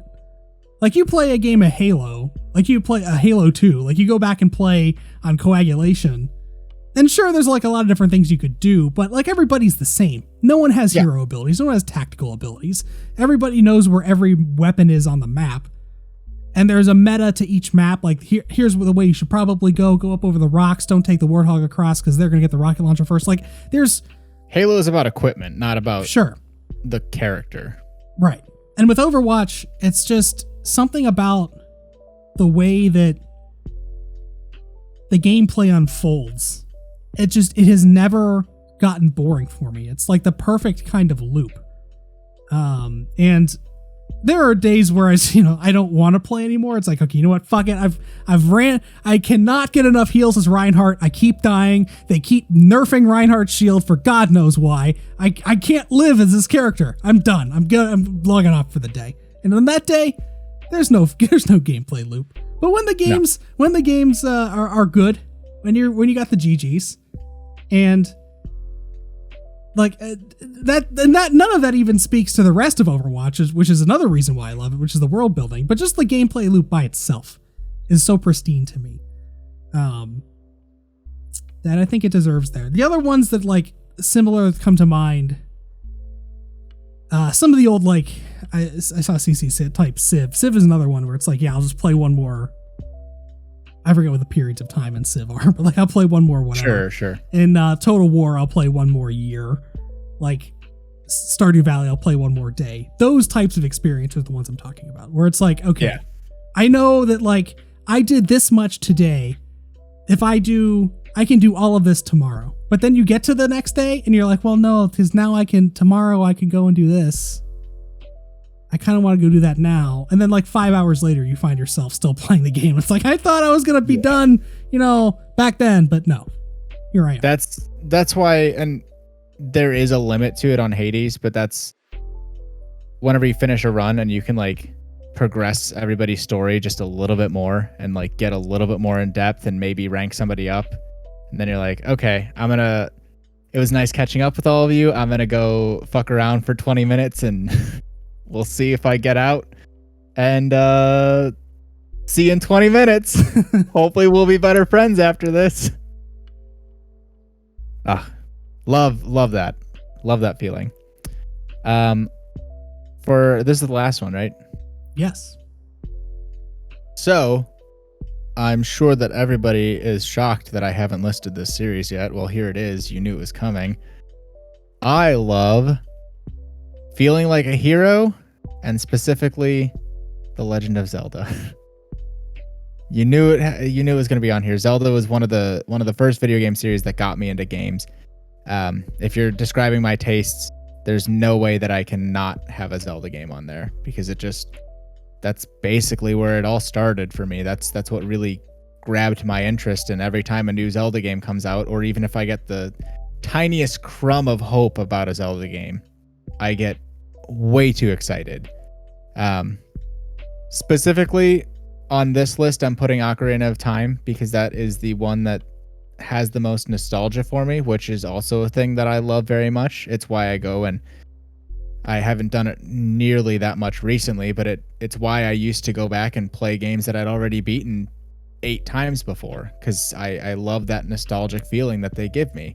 I love the N64 era and a lot of the games that came out during that time, and one of the kings for that era, for me at least, was Ocarina of Time. It was one of the first 3D games that like wasn't just a platformer, but was an adventure game that like was done well on a console. Obviously, there's going to be issues nowadays if you play it compared to other games, but a lot of the things that are like prevalent and important to gameplay now in these 3D games got their roots and started in these early games, in these early 3D titles. But I love the characters. I love the storyline. I love how simple it is. I think there wasn't really like, I love having the choice in games, but I also love just being like, okay, no, I'm the good guy. I'm gonna save the fucking world. I'm not going to be a dick. I'm not gonna like decide to, I can't think of it. Like, I'm not gonna do a genocide run. I'm not just gonna go and kill everyone. I am trying to stop an evil force from taking over the world, and I am the hero. That is the game. And so obviously that happens a lot in Zelda, because you are the hero. You're part of this never-ending cycle, which they develop and expound upon more and more as more and more games come out, and they make them relate to each other, and they try to make a timeline out of it, and it makes no fucking sense. But it is one of the most beloved series to me. I will gladly sit down and play any Zelda game that you put in front of me, minus like, I'd like to play the CDI games at one point, but I know that I'm gonna hate them because they're just like, they're bad objectively as games. But yeah, you sit me down, and honestly, one of the things I'm gonna have a recovery day coming up soon, and I think I'm just gonna give myself a comfort day where I'm just gonna plug in the Wii or something and play an old Zelda game. Just give myself that like mental break. Like, it is truly an escape for me, and that's what video games are at the end of the day. So I just love The Legend of Zelda. I love those fucking dumb kids, man. I love Persona games so much. I picked Persona 5 Royal as the game on this list. That's kind of surprising. It is my favorite of the 3 games. I've talked about this a lot, especially towards the end of oh my god, like a year and a half ago, when after I had finished all of them, when we talked about Game of the Year. Sure. Like, I look back on my experience with Persona 5 at the time, now Persona 5 Royal, Persona 4 Golden, Persona 3 Fez, and Persona 3 Portable. And 5 is still my favorite. And Royal, being the definitive version of 5, now takes that spot. Sure. I think it's still the best game. It has the best story. It has the best systems. It has the most up-to-date systems. It has less frustrating things, for sure. Like, it's just the modern version is the best one, for sure. But like, when I look back on it, I like Persona 4's cast better, I think, because of the way that cast plays off one another and interacts with one another. The way that they're naturally friends. I like their group dynamic better than the group dynamic in Persona 5. Because they had the same friendship group dynamic that you and I had grown up with. Yeah, right. And then I like Persona 3 for a different reason. I think that Persona 3's story is darker and deeper, and not necessarily deeper, but darker and much more adult, and deals with much heavier themes than the other games do. Even though Persona 5 in particular has quite a few dark themes in it, 3 is just darker. Yeah. And it's just a different kind of game. And again, there's a different group dynamic there, and it's just different. 5 is still my favorite one though. And I think the reason why I've latched onto that series so much is that it sort of takes all of the things I've been talking about all night, with like the character development is at the center of this. Like the entire point of the game is to become acquainted with these characters so they mean something to you. And then the narrative is there. Sometimes it can be kind of wacky and maybe not necessarily like totally thought out, but it's still at the end of the day like really interesting and unique, and it's able to like throw you off the trail so you don't really know what's going on, even though you might have theories. I've got a fucking theory.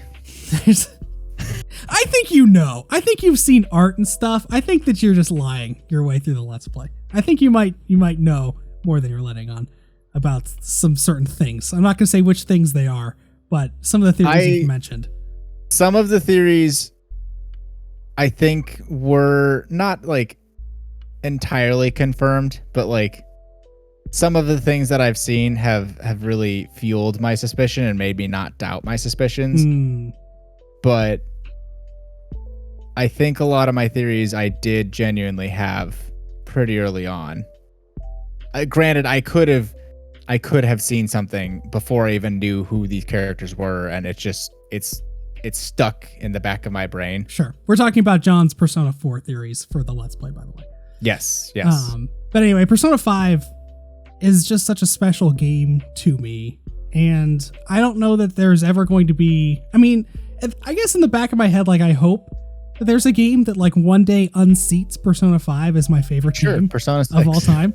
But, like, I don't know that it will. Like, even with Persona 6, if Persona 6 comes out and it's you know, continuing the lineage, and it's got a great cast of characters and a great story and improved systems, even then, I still think Persona 5 is still going to be my favorite, even if Persona 6 is an objectively better game, because it was my first one. It was the one that I played first. Like, with you and I totally missed what game you put. Was it Ocarina of Time? Yeah. There are objectively better games than Ocarina. Oh, for sure. Yeah. But it's the one you played first, and it's the one you have the most nostalgia for. And it's the one that, to you, is the best one, because it... Nostalgia is a hell of a drug. Yes, for sure it is. And that's going to be the same thing for Persona 5, I think, with me. Like, I don't know that I'm ever going to... That's kind of sad to think about, but I don't know that I'm ever going to play a game that I like more than that game. Yeah, no, I totally get it. It makes sense to me. It's funny, because, like, there were the like... Not to hijack this, but there were the medals, the medallions, like of courage, power, and wisdom that you got in A Link to the Past, and the designs on them have been used in a lot of like fan art and official stuff. And I was like, why the hell aren't they using the spiritual stones? Those were the things. No, actually, the medallions came quite a while before, and I'm like, what? No, the spiritual stone should be what unlocks the Master Sword. Get these fucking medallions, get these weird ass things out of here. Nope, I'm wrong, but I will refuse to admit it. That's totally fine. Yep. But yeah, I just something about those stories, and I think that it is nostalgia, honestly. I think it's like, you look at this idea of like, why do we as older adult men care about like teenagers, whether it's in games or it's in, and this is not just an anime or a game thing. It happens a lot because most anime and most games, the main characters of those series are usually younger. But this is a common theme across all stories. Like, you look at some of the most, like, the biggest movies of all time, and they're all stories about like youth. You know, it's a trope that persists across mediums. It's not just in games. It's not just in whatever. Because I mean, it's even in real life. You have so many super fans of these young singers and artists and people, and it's like, there are great, talented people who are older, but like a lot of people gravitate towards these younger, freer spirits. And I think at the end of the day, at least from a storytelling perspective, it's because we've all been there. Like, this is a universal truth that we're talking about. We all at one time were that age. And we were all those dumb idiots. Yes. And like, theoretically, the game is a mature game. No one under the age of 17 should be playing it, even though I'm sure there are a lot of people who are. Yeah. They are in that age group. There are no 8-year-olds playing Persona 5. I fucking hope not. But like, if you're in the teen, that's your era. You know what? That's also, if you're 8, you shouldn't be listening to this podcast. Go to bed, young man. Go back and play your fort fights. Yeah.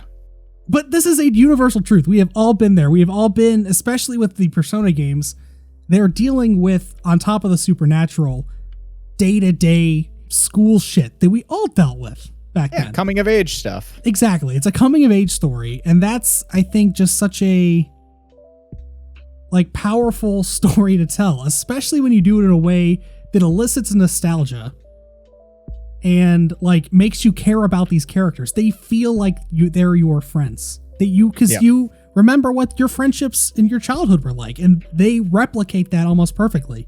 P Studio does a great job of creating that feeling and crafting these narratives and these character stories together. And so that's why that's there for me. All right. We're either about to have a very long podcast or we're going to push some stuff off.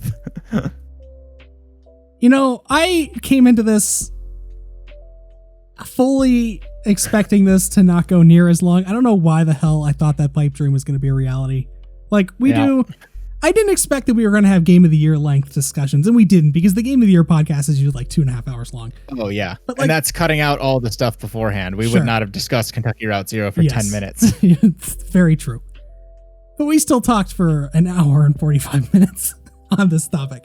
So I know at the top of the show, we mentioned some things. I don't know that we're going to get to any of it. I kind of actually am glad that we're not going to talk about the Epic stuff. Just because this trial, I don't know how long it's going to take, but I'm sure by next Thursday when we do our next podcast, we'll have a better idea and maybe even more stuff to talk about. Maybe next week we can just do an Epic v Apple blowout and just talk about nothing but that the entire time. Hopefully we'll have a winner so that we can rag on the loser. Yeah. I honestly don't know, man. This whole thing started because of Apple's 30% cut on in-app transactions. It started because of that, but it also started because I thought it really started because Fortnite built in a way to like buy V-Bucks that went around Apple's system. No, well, they did that. So Epic is suing Apple. Apple's not suing Epic. Yeah. The reason Epic did that was to get around the 30%. That's why this trial is taking place, is because Epic wants that to go away. Yeah, no, but didn't they start it by going around it, and then Apple was like, you can't fucking do that. We're taking your game off our store.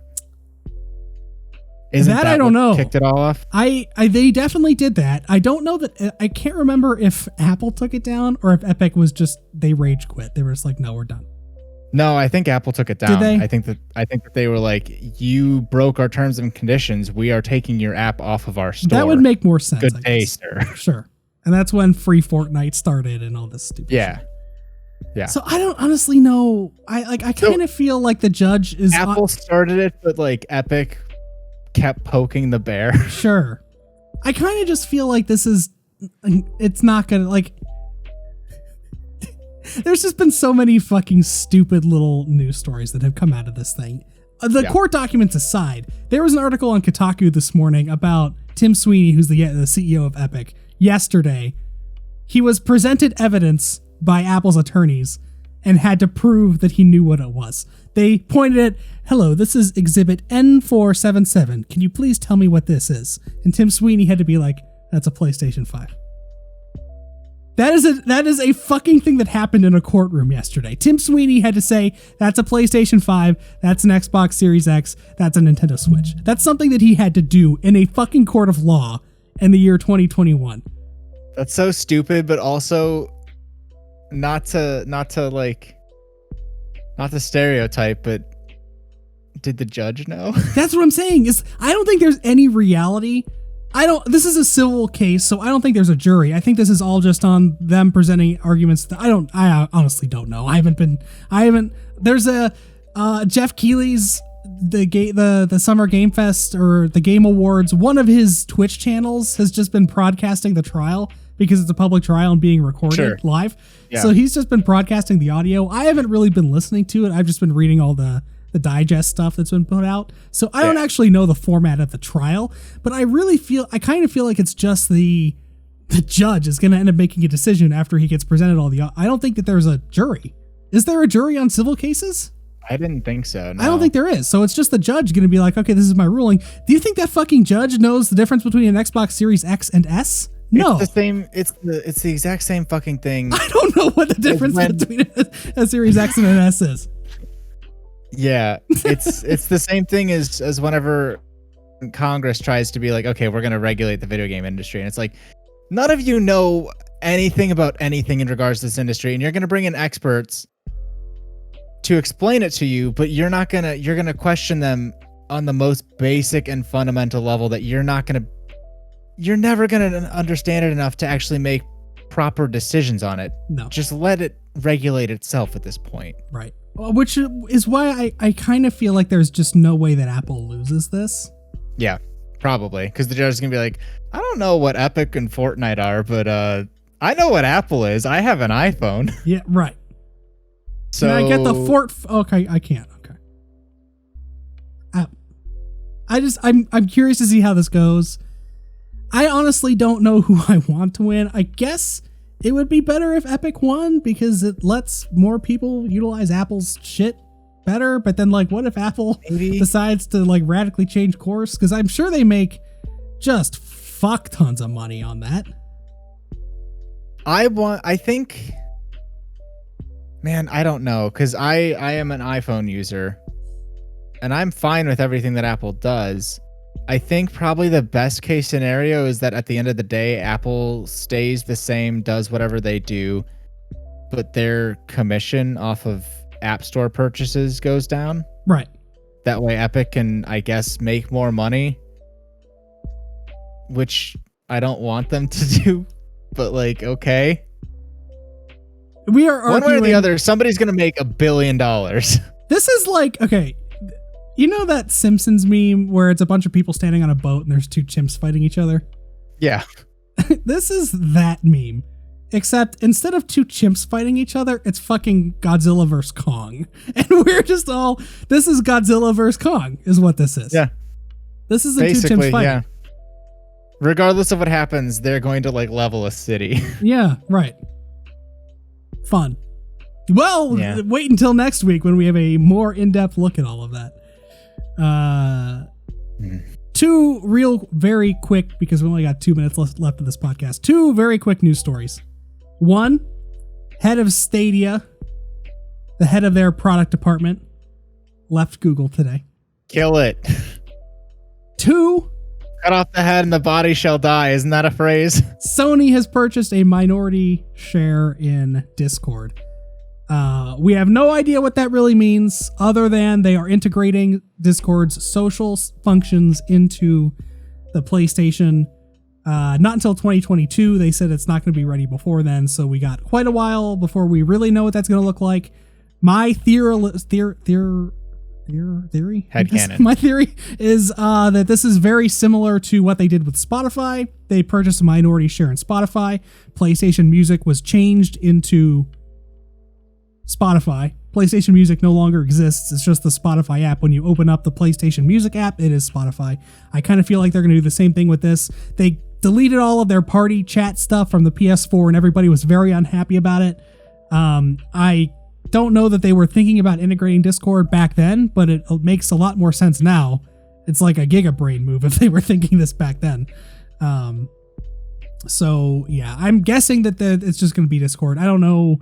I would assume at the very base level that the party system is going to be based on Discord technology and the chat function is all going to be integrated. I hope that there is server functions. I hope you're going to be able to view servers and that kind of stuff too. But at the very minimum, it'll be at least the party system is linked to Discord And the chat function is all through Discord as well, I would assume. I'm at the just very, excited. very least. I'm just excited to be able to hopefully talk to people on my PS4 who are playing on PC, specifically with Apex. Sure. You get a good headset, and now you no longer have to use your phone. Yep. Or do 2 wires like I've been doing and have one go into my controller and one into my PC and have my PC running just to run Discord. Yeah, that's not like fun. That's a lot of work to have a chat system for crossplay. For sure. That will be it for this episode of the QuickTime Event Podcast. If you liked what you heard, you can find this podcast normally on Thursdays at 8:30 p.m. Eastern Time over on twitch.tv/QTEplays. You can also find the audio version of the podcast on all of your favorite podcast services shortly after the podcast ends, and on YouTube the following day. We will be back to our regularly scheduled programming next week. I'll have the 5G.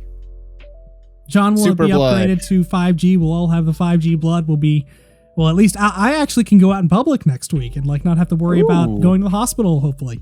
Look at you go. Yeah, so that's going to happen. And we'll be back next week with QuickTime Event Podcast on Thursday and the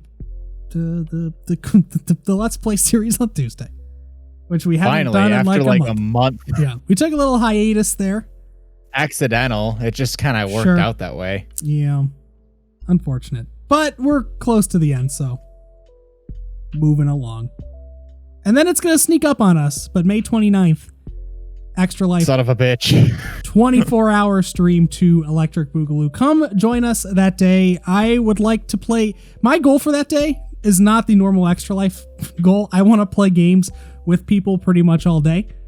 Like, I would like to start at 8. It's probably not going to be anybody online at 8 a.m., but like starting around noon, I would like to play games with people. So whether it's Apex, I'll fucking download Fortnite if people want to fucking play Fortnite. I don't care.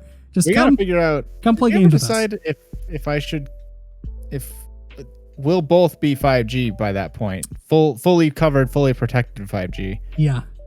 Should we do this remote or? It's easier. We can talk offline. It's easier to do remote, but I don't know. There's something to be said about the in-person, but we'll figure it out. Yeah, that's Super Smash Bros. Vibe. Couch co-op.